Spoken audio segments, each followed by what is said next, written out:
Pilipinas, ang oras po 6:38. May problema ka ba sa batas? Hihimayin yan ng Panyera ng Bayan, Attorney Rina Seco sa Usapang Legal. Usapang Legal. Usapang Legal. Magandang gabi Pilipinas, ito po ang DZRH Usapang Legal kasama ang Panyera ng Bayan, Attorney Rina Seco para sa DZRH. Una sa Pilipinas, una sa Pilipino. Usapang Legal. Kumusta po kayo ngayong araw ng Martes? Nagbaba ang presyo ng petroleum products today, earlier today pero not as big. Halos ilang parang 10 centavos lang para sa mga sa diesel pero just the same we welcome kahit katitig na rollback. Anyway, kumusta po kayo? Maganda po ang ating talakayan tonight para po sa may mga sa Bisaya pa sinagup, yung mga inampon o inangkin na anak ng iba.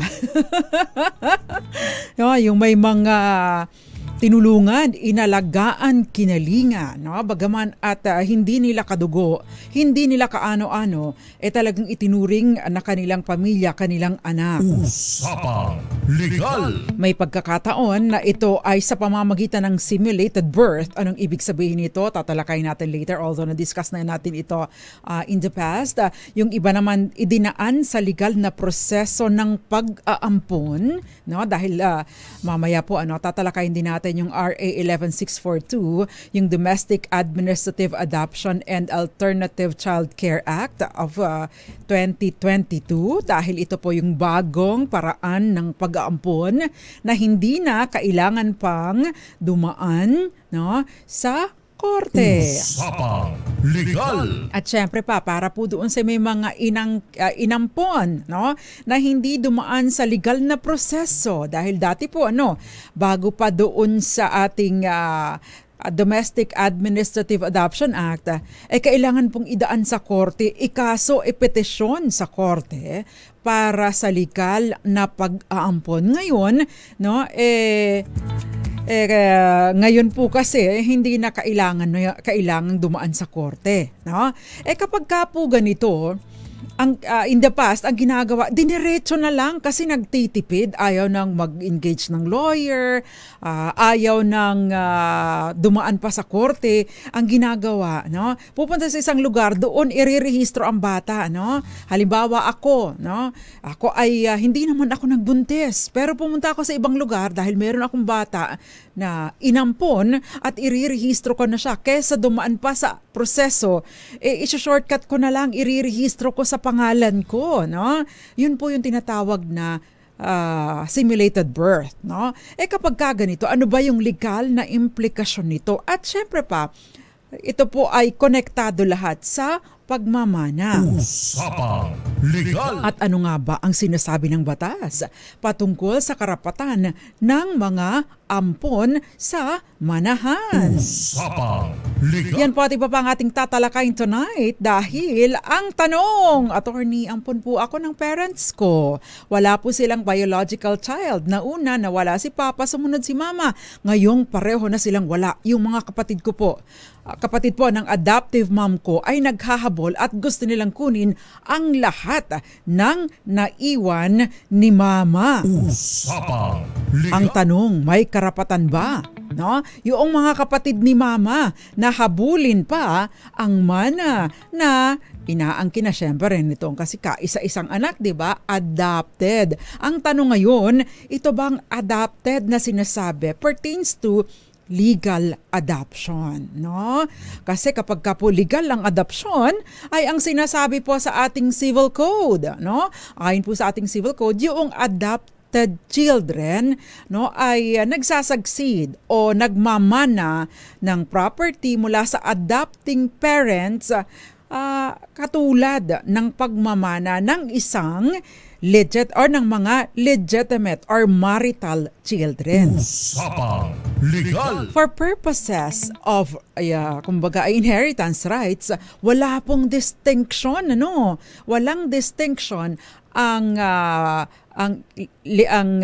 adopted, legally adopted at ang legitimate children. Pantay, patas. Kaya nga po may mga instances mas lumalamang pa ang karapatan sa mana or mas malaki pa ang share sa mana ng adopted kesa sa illegitimate or anak sa labas or non-marital children. Usapang Legal. Kaya nga dati, 'di ba, natatandaan nyo, sabi ko sa isang nagtatanong sa atin, no, na ampunin nyo yung anak nyo sa iba, no, yung kanyang anak sa labas or non-marital child. Merong nag-react dito, natatandaan nyo yon, kalokohan daw yung pag-ampun anak na nga aampunin pa. Bakit nga ba ganun? Kasi na-elevate po, no, sa status o sa same level ng legitimate children ang isang adopted child kumpara sa non-marital, illegitimate or anak sa labas na kalahati lamang kakarampot ang nakukuhang share sa mana. Usapang Legal. At take note po, kapag ka po ganito ang sitwasyon, illegitimate, at hindi, may pagkakataon kasi, di ba, magpe-petition pa sa korte, dadaan pa sa kung ano-anong proseso for acknowledgement of child, why not just do it through administrative adoption?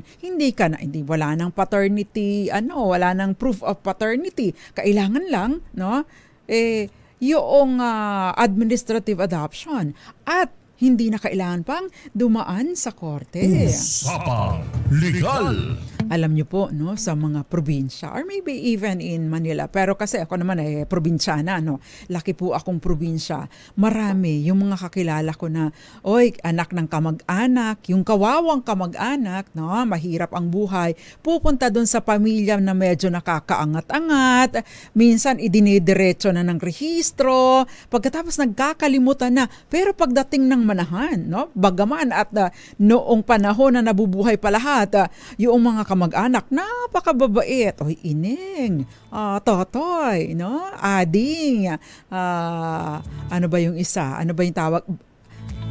Basang, diba? Ganun ang mga tawag, Inday, may lambing. By the way, para po sa mga hindi nakababatid, pag sinabi pong inday, hindi po ibig sabihin ay kasambahay.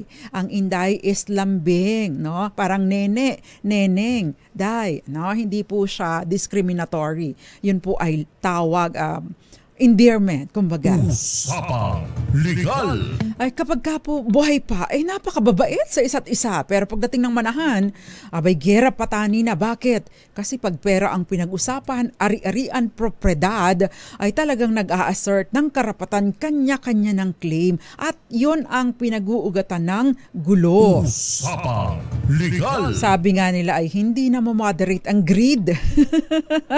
Uncontrollable ang greed. Hanggat makakakuha, kukuha. Hanggat sisip-sip, may masisip-sip, sisip-sipin. Hanggat may gusto, hanggat merong makukuha, kukunin. At yun ang nagiging problema later on. Usapang Legal. Kaya naman to address that, sa una, syempre, sasagutin po natin yung question na nagpadala ng message. Dahil sabi nga, ampon siya ng parents niya. Pagkatapos ay solo siya kung lumalabas dahil walang ibang anak. At naunang nawala si tatay, sumunod si nanay. Pero yung mga kapatid ni nanay, I assume, walang issue sa mga kapatid ni tatay. Pero yung mga kapatid ni nanay na mas huling nawala, na mayapa, eto ngayon, ayaw payapain. Ayaw payapain ang sitwasyon dahil nakikiagaw ng mana mula kay mama o dun sa kapatid nila na namatay. So, ang tanong ko ngayon, ito bang pag-aampon sa iyo, ito ba ay dumaan sa legal na adoption? Dahil noong araw, I would assume this happened, bago pa yung effectivity or bago pa na isabatas yung RA 11642 na nag-take effect lang noong 2022, I would assume ito ay sa pamamagitan ng petisyon sa korte, yung petition for adoption. Usapang Legal. Kung ito po ay dumaan sa legal na proseso or sa korte, ibig pong sabihin, nasa inyo ang lahat ng karapatan para doon sa mga ari-arian na naiwan ni mama because na-elevate kayo sa status ng kagaya ng legitimate.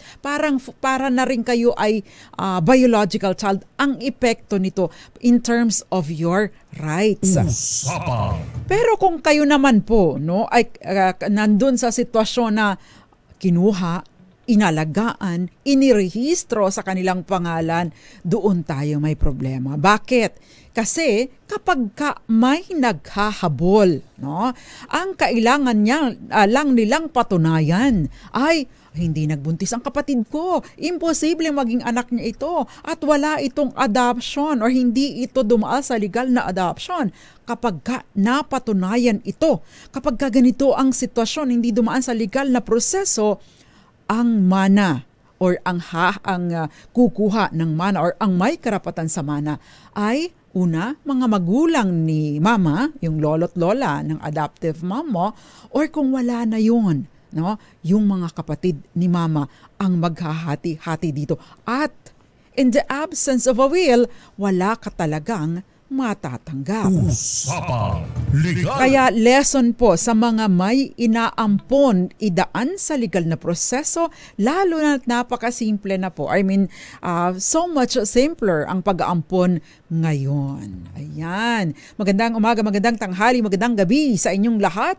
At feel free to share our discussion tonight dahil alam ko maraming mga pamilya ang nag-aampon, marami ang hindi legal, marami ang inampuna, inirehistro sa kanilang pangalan, and yet, nandoon sa risk na maaring mapagkaitan later on dahil syempre, wala naman talagang karapatan sa ilalim ng batas dahil hindi naman talaga dumaan sa legal na proseso. So feel free to share our discussion tonight. Pwede rin po kayo magtanong sa ating DZRH TV 4K live stream bilang comment sa YouTube.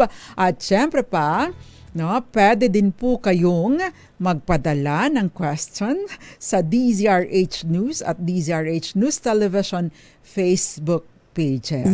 Usapang legal. Ayan, yung mga nagtatanong sa aking status. Wala pong kinalaman kung single married, double o byuda ako, Dahil ang talakayan po natin ay hindi po tungkol sa akin, kundi tungkol sa mga legal na usapin, So, magandang gabi po sa inyong lahat. Magandang gabi sa iyo, Gael Enriquez, kayo din Chiquito, Alex De La Cruz. Magandang gabi din po sa iyo, Jam, Aunt May, Marcelo M, at syempre pa Bixby at Melvin Letrodo. Magandang gabi din po sa inyo, Ronnie De Guro, syempre Vanji Lubao, sabi niya, only hearing your voice for this past week through car radio. Thank you very much, Vanji Lubao. At ingat po kayo sa pagdadrive kung kayo ay nagdadrive. Si Elmer Bendol, Kenneth Arevalo, Gael Enriquez, Resi Laksa, at syempre pa Gael, sabi niya, parang yung ginawa ni Ray Parks, inampon niya ang 2 kids ni sino yun? Zainab? Oo nga, Magandang gabi sa iyo, Jerry Sumagaysay, Valentina Milana Poncha, Daddy Roel Reshamir na De La Cruz. Sana legally adopted para sa kanya lahat ng mana para itsyapera yung mga naghahabol na kapatid. Sabi ni Gael Enriquez. Dante Reyes, stay safe din po kayo. Si Mami Belen Rivera, Ivy Gutierrez sa Tayug, Pangasinan. Uy, magpapangasinan ako. Jericho Ferrer, magandang gabi sa iyo.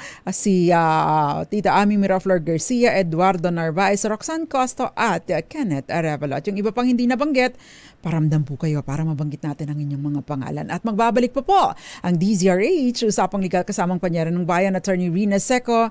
Diyan lamang po kayo. Kayo'y nakikinig sa Usapang Legal kasama si Attorney Rina Seco. Usapang Legal. Nagbabalik po DZRH Usapang Legal kasama panyaran ng bayan, Attorney Rina Seco. Tinatalakay po natin ang karapatan sa mana ng mga inampon. At syempre, by the term ampon, maaari po itong mag-refer doon sa hindi dumaan sa legal na proseso o yung simulated birth na tinatawag. O kaya naman po po ay hindi naman talaga nirehistro, nandun pa rin sa totoo, nandun pa rin ang pangalan sa biological parents, pero doon na lumaki, no? Ito naman hindi simulated birth, wala itong krimen, no? Walang krimen na na-commit kapag ganito. Pero kapag ka po yung simulated birth, no, pinalabas na itong batang ito ay anak mo, no, ninyo ng asawa mo, may problema ka, no? Meron din namang dumaan sa legal na proseso noon bago mag 2022, ang atin pong proseso ng pag-aampon ay dumadaan sa korte ngayon. Simple na lang, hindi na kailangan ng abogado, no? Hindi na rin kailangang dumaan sa korte. Diretso po kayo doon sa DSWD.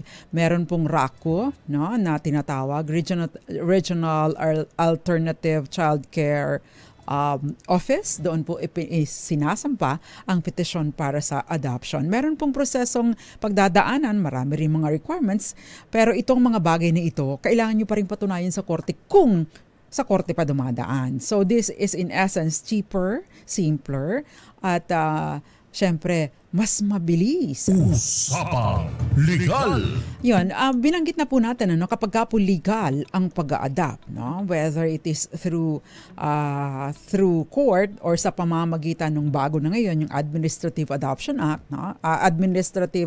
Domestic Administrative Adoption Act, no? Nagkakaroon po ng reciprocal rights. Anong ibig sabihin ng reciprocal? Kung ako ampon ng aking kinilalang magulang, may karapatan ako sa kanila. Sa mana sa kanila, no? Bilang isa katumbas ng legitimate na anak. Kung ang dahil reciprocal, yung karapatan ng mga magulang under sa circumstansya na legitimate ng mga anak or illegitimate ang anak, meron din silang karapatan, no? Kung halimbawa ako ang unang mategi, halimbawa ako ang unang mawala, yung magulang ko magmamana pa rin sa akin. Ayan, yung adopting parents ko ay akin ding mga tagapagmana, reciprocal. Usapang Legal! Wala na pong distinction pagdating sa mga karapatan sa pagitan ng legitimate at saka ng adopted. So, yun po ang isa sa mga magagandang epekto nito. Kaya para po doon sa may mga anak na illegitimate, non-marital, anak sa labas, na kung hindi po, wag nyo na pong ituloy-tuloy doon sa may proseso ng recognition. Kasi kapag, take note po, kung ang isang anak ay illegitimate, non-marital, anak sa labas, pag in-acknowledge po ito, illegitimate pa rin siya. So, ang karapatan niya, according to the rights of the illegitimate child pa din. Pero kapag ka po, ganito, kahit hindi mo in-acknowledge, pero inampun mo, ang karapatan niya automatic, kagaya ng isang legitimate or marital child. Usapang Legal! Violeta Montecalvo Zambrano, Evita Escueta Moonbeats, Alexis Tiger, Mierna de la Cruz at Rexon Fernandez sa Quiapo Nueva Ecija. Magandang gabi po sa inyo. Inaantay ko din, nasaan na si Miss Charo Abraham? Tristan Wyatt Gule at Magdalena Martin dyan sa Tondo, gagalangin. Tita Ami, Raflar Garcia at Raul Destacamento. Magandang gabi sa inyo. Okay, next question. Attorney naghahabol. Ito kabaliktaran naman po kasi naghahabol ang ampon ng tatay ko sa mana. Actually, ang suspetsa po namin, anak siya ng father namin. Dahil nung nabubuhay pa siya, marami siyang nakarelasyon na inuuwi pa niya sa bahay. Paano po ba namin masisecure ang mana namin laban sa naghahabol na ampon ng tatay sa labas? Usapang Legal! Bakit ba yan hindi pinapasok? Lagi na lang sa labas. Tag-ulan pa naman ngayon. But anyway, kidding aside po, kung sa suspetsa po ninyo ay anak talaga ito ng tatay nyo, ay all the more, no? Kung totoo nga pong anak ito sa labas ng tatay nyo, all the more, no? Sinasabi nyo na may karapatan talaga siya, no? Pero kung sinasabi nyo inampon, tapos hindi legal, ay wala pong hapol. Pero kung sinasabi niyo suspetsa nyo pa nga anak ng tatay nyo, kahit po yan hindi pa inampon, basta po't may pruweba na siya ay anak ng tatay nyo, either in-acknowledge or in a private instrument, o kaya naman po ay yung continuous possession ng ganong status, like for example, mula bata pa, ipinangalan na isunod na sa pangalan ng tatay nyo, ay malamang sa malamang, no? Anak nga yan ng tatay nyo at kailangan nyong i-recognize o igalang ito at bigyan siya ng share sa mana. Usapang Legal. Ang tanong mo, paano masisecure ang mana ninyo? Ay, secure ng mana ninyo. Bakit kanyo? Mismong ang batas po ang nagtatalaga na kalahati ng mga naiwang ari-arian ng namatay ay inire-reserba para sa mga compulsory heirs. So never kayong mawawalan dito. Usapang Legal. Actually, ang merong bigat ng responsibilidad para makaklaim, no? Para magpatunay at makaklaim ng mana, itong sinasabi mo na anak sa labas, na sino pinagsususpetsahan ninyo. So, yun po yun. But I encourage you, no?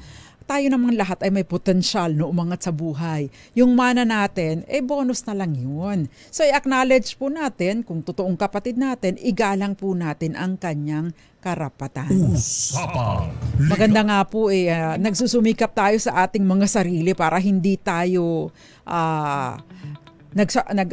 hindi tayo masyadong mag-expect or hindi na tayo umasa pa sa ating mamanahin. Sapat na itinaguyod tayo ng ating mga magulang at binigyan na tayo ng puhunan para mag-succeed sa buhay. By puhunan, I'm not saying pera, kundi yung edukasyon, yung ginapang tayo sa tamang landas, yun, malaking puhunan po yun para mag-succeed tayo sa ating buhay. Usapang Legal. Jody Sai, magandang gabi sa'yo. Ayan, next question please. Attorney, may anak po ako. Wala po palang attorney. May anak po ako sa pagkabinata pero hindi alam ng mga anak ko. Alam naman ng misis ko at plano namin na siguraduhin din ang future niya, lalo pat na wala po kasi ang mama ng bata sa panganganak sa kanya. Okay, this is a very good one. Thank you very much. Usapang Legal. Abay, swerte ka sa napangasawa mo, dahil iginagalang. Yung iba kasi, di ba, yung mga stepmom or stepdad, di ba, ang problema nila, ayaw nila, merong hostile, no? O merong hindi magandang reaksyon pag sinabing anak sa labas. Eto, napakabuti ng asawa mo na nire-recognize yung karapatan ng bata at willing, no? Willing. No, hindi mo kailangang pilitin. So napakaganda po ito. So plano nila na siguraduhin ang future ng bata, no? So ang dalawa yung option mo, no? Either gumawa ka ng will o gumawa ka ng secure ka ng trust fund para sa kanya. At pangatlo pala, hindi dalawa.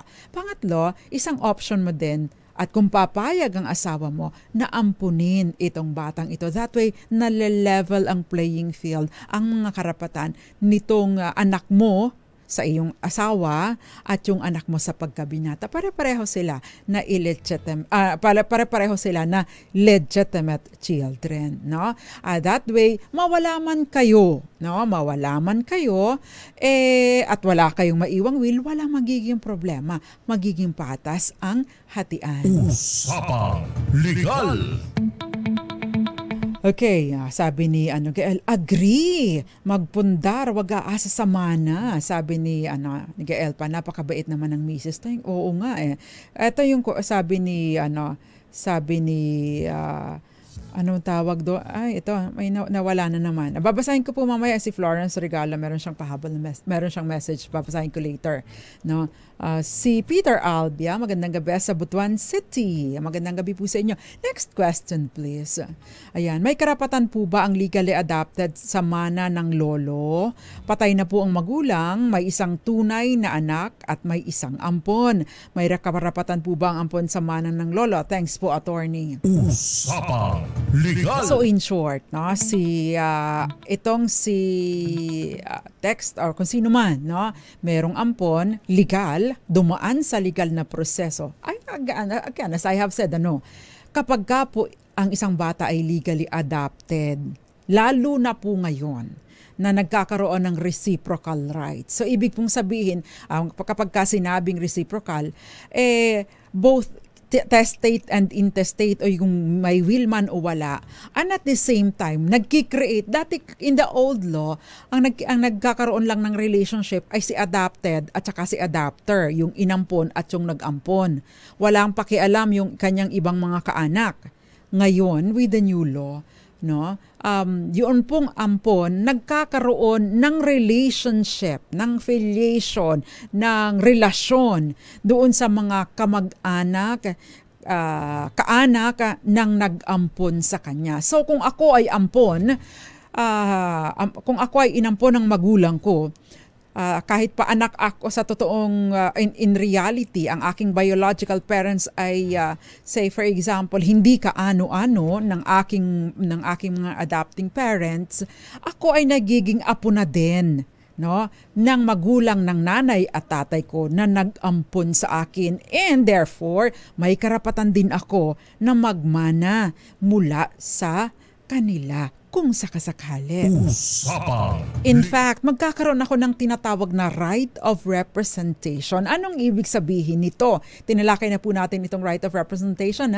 Kapag po, no, halimbawa, ang mga nag-ampon sa akin ay naunang namatay kesa sa lolo at lola ko o yung mga magulang nag-ampon sa akin. Later on, pwede akong humalili sa aking mga magulang na naunang namatay para siyang kumubra ng mana, no? Na dapat sana ay kung buhay ang magulang ko o nag-ampon sa akin, dapat sana'y sa kanila. So ako ang aangat, no, isang ampon, ako ang aangat sa level ng pagmamana na in represent, kumbaga ay bilang kakatawan sa aking mga magulang, ako ang kukuha ng dapat sanay share nila kung sila ay nabubuhay pa. Usapang Legal! Diba ang ganda po ng batas? Kaya para sa may mga ampon dyan, lalong-lalo na po kung simulated birth, no? Yung anak ni XYZ, pinalabas ko na totoo kong anak at therefore gusto kong, dahil mahal na mahal ko ang bata, gusto kong i-secure ang future nila. So inirehistro ko sa pangalan ko bilang ako yung magulang, siya ay anak ko, ipinanganak ko siya sa Buena Vista, Marinduque, ganun, sa example lang yun. Pero kapag po ganito, no, sa ilalim po ng ating revised penal code, no, ito po ay simulated birth or simulation of birth na isang krimen at may kiparusa, no, sa ilalim ng Article 347 ng revised penal code, at may parusa, no, na pagkakulong ng hanggang ng 1 taon and 1 day to 12 years. Imagine that, no? 6 years and 1 day to 12 years and a fine of 200,000 pesos. But, no, swerte po tayo dahil in 2019, naisabatas po itong, nung Feb 21, 2019, naisabatas po itong RA 11222. Ito yung Simulated Birth Rectification Act. Ang sinasabi po dito, so, kung ang bata ay nasa inyo na no? Sort of inampun na ninyo, no? Quote unquote, na inampun na ninyo 3 years bago ang effectivity nitong batas na ito. So dapat sila ay 2019, balik tayo ng 3 taon, dapat ay at least noong -3, 16, no? 2016 dapat ay ampun na ninyo siya, no? Nandun na sa record ninyo, ay pwede po ninyong i-avail yung benepisyo nito. Anong gagawin? Pupunta po kayo, hindi nyo na kailangan pumunta sa korte, ha? Punta po kayo sa DSWD, tapos itatama po ninyo yung record. At wala na po kayong magiging liability. But you have to do this within 10 years from the effectivity of the law. Anong ibig sabihin nito? By 2029, Feb 20 of 2029, dapat nagawa na ninyo ito, yung maiayos ang record. Otherwise, may problema kayo later on. Usapang Legal! Other than yung criminal na criminal na kasong pwede ninyong kaharapin, ay syempre, yung sitwasyon kapag ka nawala kayo na ang inyong inaruga, itinuring na anak, minahal bilang totoo ninyong anak, kahit hindi ninyo dugo at laman, hindi siya makakamana kung hahabulin ng ibang mga taong entitled sa mana. Usapang Legal. Kaya napakahalaga po yung RA 11222, Simulated Birth Rectification Act of 2019. Let us take note of that para po sa may mga kinupkup dyan. Next question please. Attorney, walang attorney. Nakalagay, tatay ko po kasal sa iba at wala po silang anak kaya nag-ampun sila sa legal na paraan. Patay na po yung asawa pero si tatay po ay anak sa labas. May anak sa labas. Tanong ko po, kung pantay po ba ang karapatan sa mana ng legal na ampon sa nag-iisang dugot laman kaso anak sa labas? Attorney, please po, need po ng sagot nyo. Maraming salamat po. Usapang Legal. Ito na ang sinasabi kong weird na sitwasyon. No? Ito yung weird na sitwasyon na yung dugo at laman dahil illegitimate or non-marital ang status, maliit. No? May karapatan pero hindi pantay. Bakit? Andun yung weird na sitwasyon. Hindi patas ang kanilang mana ng ampon. Hindi ka kadugo. No?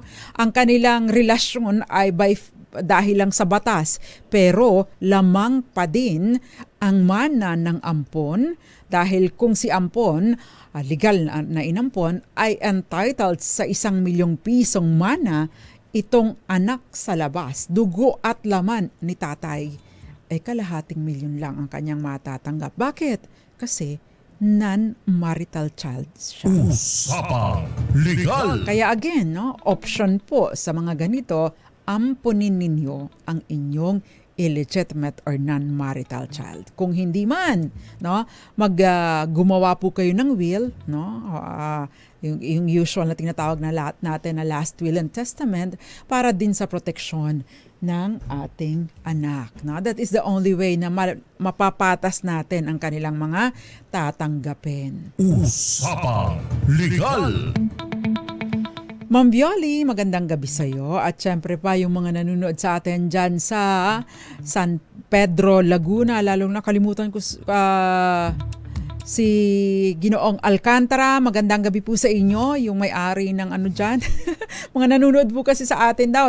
Yung mga Ginoong Hubert, magandang gabi po sa inyo. May-ari yan ng talyer dyan sa San Pedro, Laguna. Magandang gabi po sa inyo. Usapang Legal. At syempre pa yung mga trabahador. Ayun, lalong-lalo dyan sa barangay, kay Mito. Ano ba yung nakalimutan ko? Dyan sa stretch ng Caimito Street, dyan sa Antipolo City. Kalimutan ko kung anong barangay. magandang gabi po sa inyo. Usapang Legal. At syempre pa, yung mga nanunood, nakikinig sa atin dyan sa Barangay Kaparispisan, Pagudpod, sa Ilocos. Magandang gabi po sa inyo. Yung mga trabahador dati ng Yumaong si Manong Medi. Magandang gabi po sa inyo. At yung iba pang nanunood, nakikinig sa atin sa iba't ibang panig ng mundo. Good morning, good afternoon, good evening, and good night. Meron pa tayong question, RHTV. Ayan, attorney, tanong ko lang po, paano kung may naiwang will?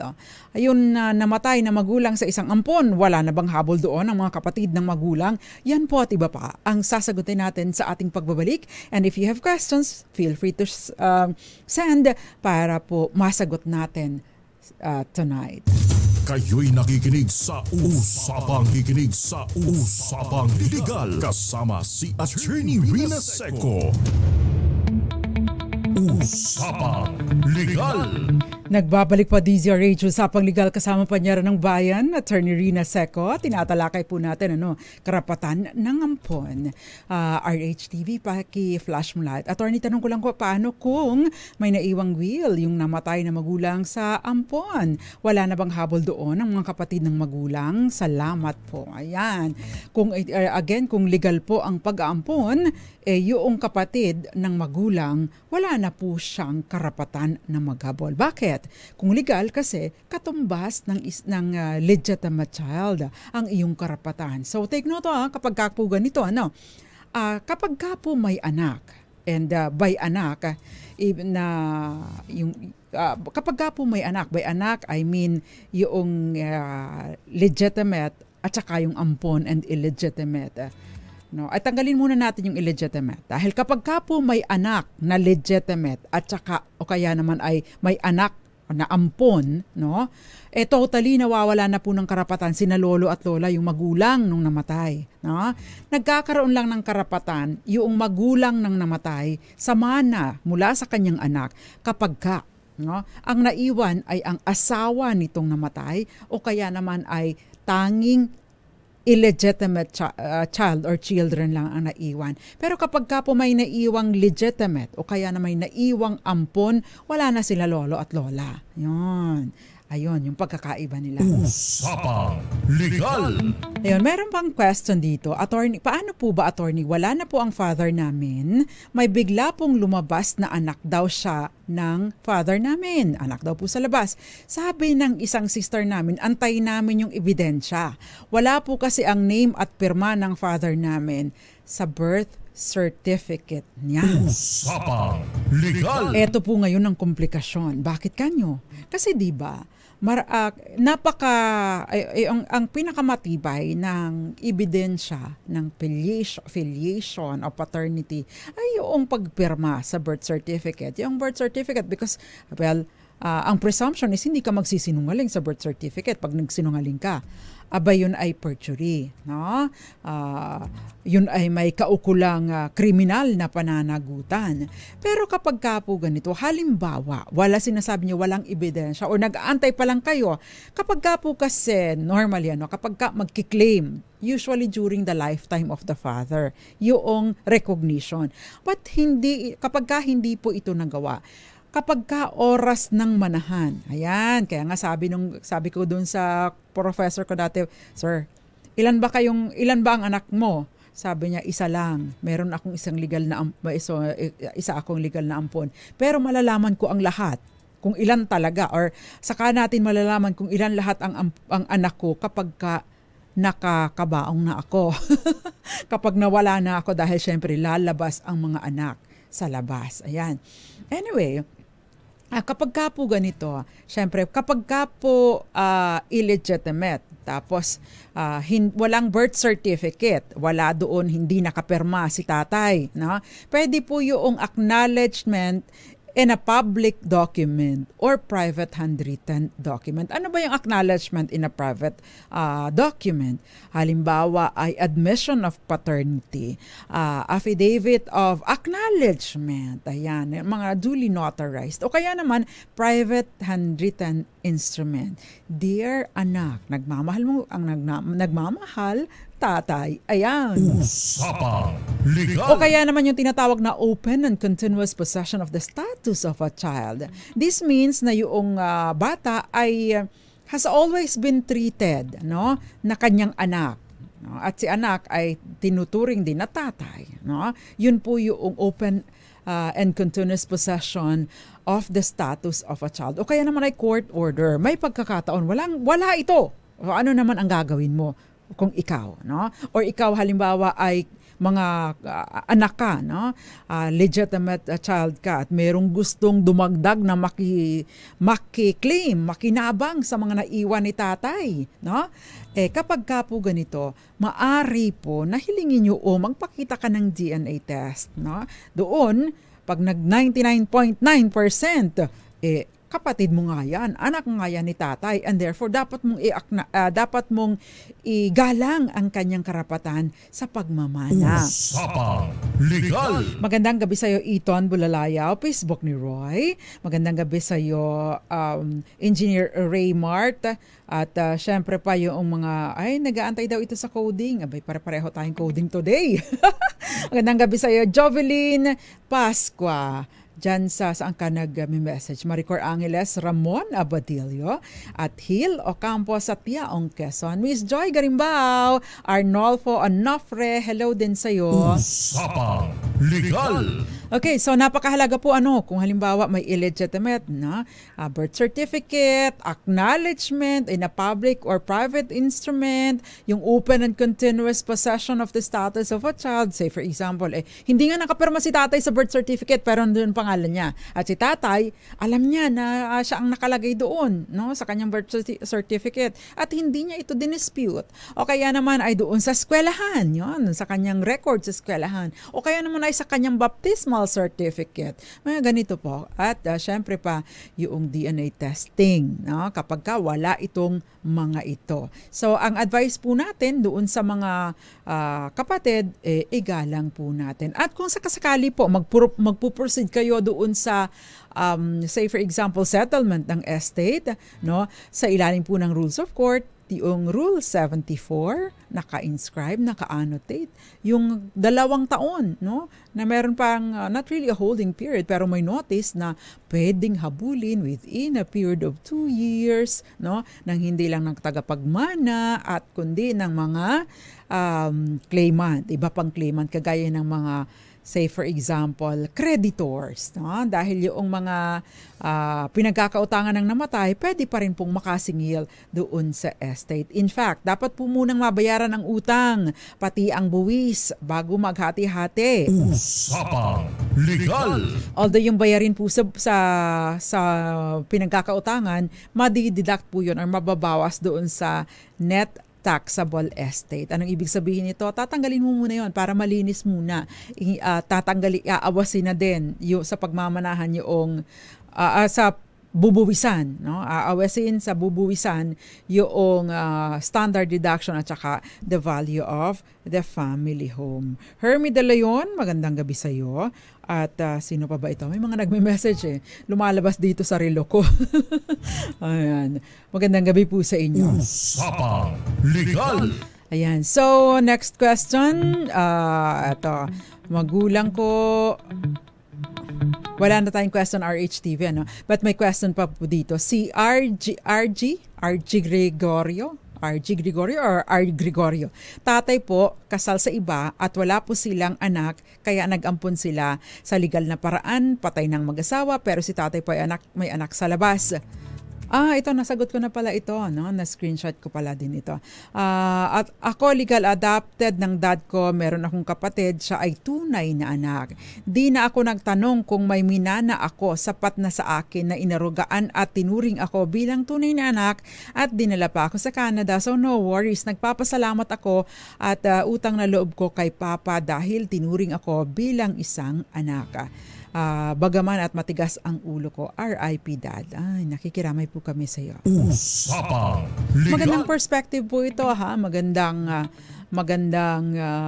anong tawag doon? Yes, magandang perspective po na tayo ay grateful no, sa ating mga tumulong sa atin. Kasi syempre, no, napakahirap din magpalaki ng anak, ha? Lalo na pag hindi mo anak, tapos matigas ang ulo.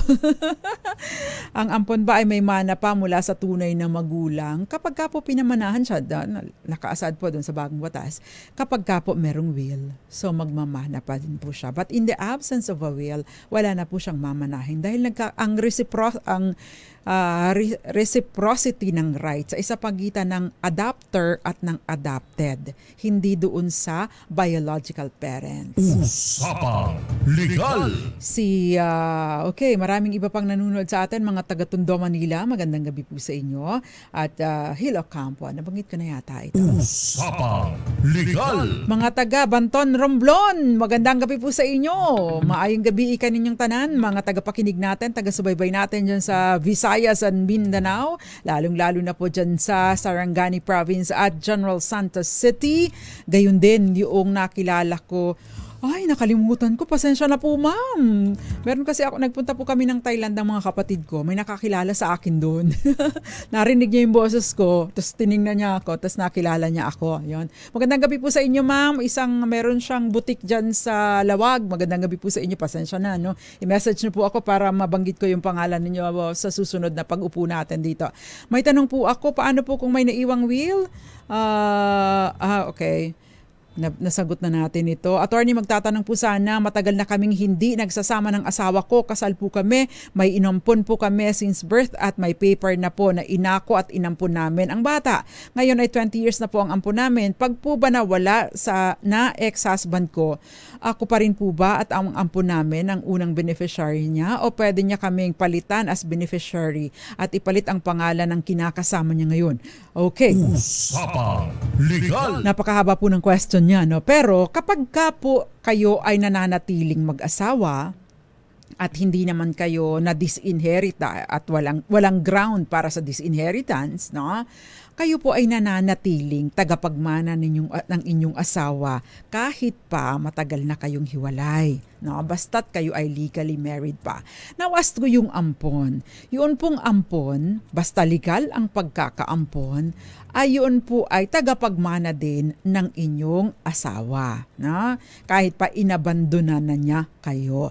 Ngayon, ang sinasabi mo, pwede ba kaming palitan ng kanyang bagong kinakasama? The answer is no.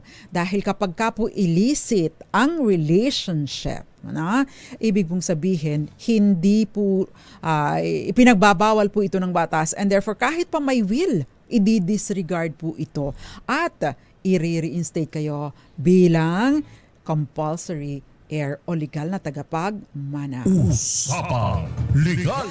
Ang bilis ng oras natin, kaya magsasama po ulit tayo on Thursday. Nandito pa rin po ako. Mahiring lang ako in the morning, but magsasama po tayo on Thursday. Same time, same station, same channel. At syempre on the 15th anniversary po ng ating himpilan, our 86th anniversary. At tamang-tama, no, we were awarded Station of the Year by the Kapisanan ng mga broadcaster ng Pilipinas at marami pa rin mga awards. So congratulations sa ating mga hosts at syempre sa ating kasamang mga technician at ating mga writers. No?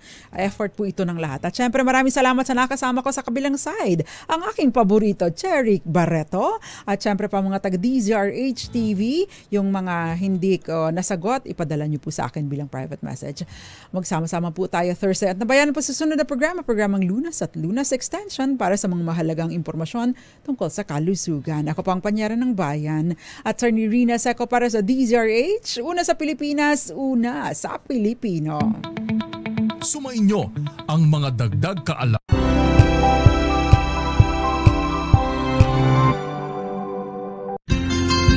Mga karagdagang kaalaman kung paano malulunasan ng iba't ibang karamdaman. Tuloy po kayo sa programang Pangkalusugan, Lunas.